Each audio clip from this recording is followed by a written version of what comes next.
WKYC Studios, this is What's Next with Russ Mitchell and Betsy Kling. My fellow Republicans, my name is J.D. Vance from the great state of Ohio. And with that, Ohio Senator J.D. Vance becomes the official Republican vice presidential candidate as he accepts his party's nomination. Up next, former President Donald Trump headlines the convention tomorrow night. And as the RNC rolled on, the announcement came tonight that President Joe Biden tested positive for COVID. The president was in Nevada for a campaign stop, and he's since returned to his home in Delaware to rest. President Biden is said to be experiencing mild symptoms from the virus. Also tonight, breaking news from Medina County, where sheriff's deputies shot and killed a woman. We'll have a live report from the scene coming up. And good evening. Thanks for joining us tonight. Tonight, the RNC theme was Make America Strong Again. And former President Trump's new running mate, Ohio Senator J.D. Vance, delivered a much-anticipated speech on the national stage for the first time as a vice presidential candidate.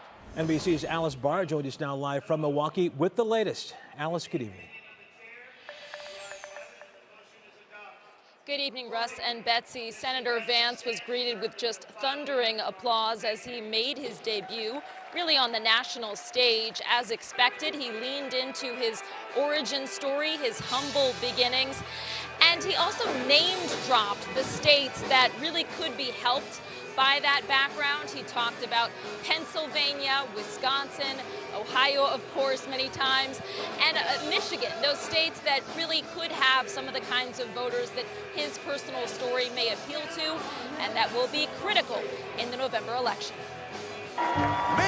Former President Trump greeting his supporters tonight before ceding the spotlight to his political heir apparent, newly announced vice presidential nominee J.D. Vance, the first-term Ohio senator introducing himself to a national audience and an energized convention crowd. What do you think J.D. Vance brings to this ticket?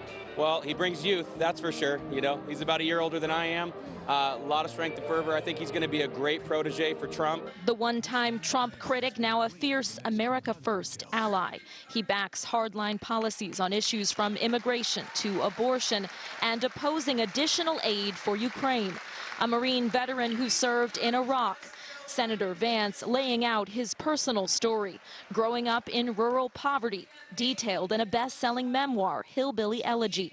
Vance is the first millennial on a major party ticket in a race between the two oldest presidential nominees, rocked by the horrific assassination attempt against former President Trump. My father came under literal fire as an incredible patriotic rally turned into a tragedy. And on the Democratic side, deep concerns over President Biden's fitness. Tonight resurfacing with news of his COVID diagnosis. He says he's feeling good and working while isolating. Several convention speakers questioned President Biden's strength. Father Time has not been kind to Joe Biden. On a night themed Make America Strong Again, that saw Gold Star families who lost loved ones in the Afghanistan withdrawal take the stage. There has been a deafening silence from the Biden and Harris administration. A somber and powerful moment amid a night of celebration for the Republican Party ticket.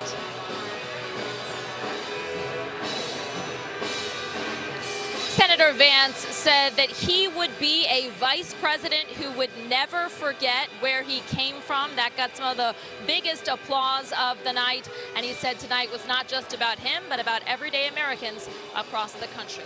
Live in Milwaukee, I'm Alice Barr. Russ and Betsy, back to you. Okay, Alice, we'll see you tomorrow. Thank you.